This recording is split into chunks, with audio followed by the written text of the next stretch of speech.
What's up, everyone? Welcome to the video. Today we're going to take a look at how to change the battery in this BMW 7 Series remote key fob. This BMW 7 Series key fob is going to use replacement battery CR2450, and I'll put a link in the description box of this video to where you can find these replacement batteries if you're in need. So the first thing I'm going to do is grab my key fob and I'm going to remove the emergency key that's in the bottom of it. That's done by pressing this button on the back of the fob that my thumb's on, and then the emergency key will pull out like that.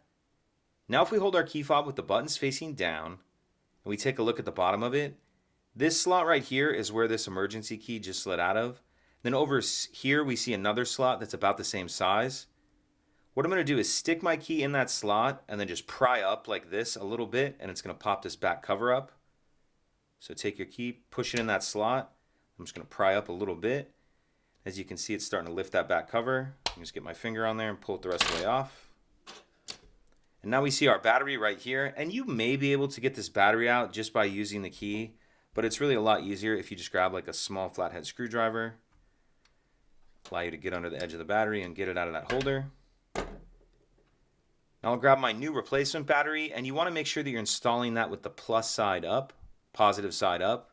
And I'm going to tuck this outer edge in first, like that, and then snap it down into place. Then we'll grab our cover, and if you notice on the top of this cover there's that little notch, so that's what I'm going to slide in first, like that, and then snap the cover down, slide the emergency key back in, and that's it. If you could take a second to like and subscribe, it helps us out, and I'd appreciate it. Thank you.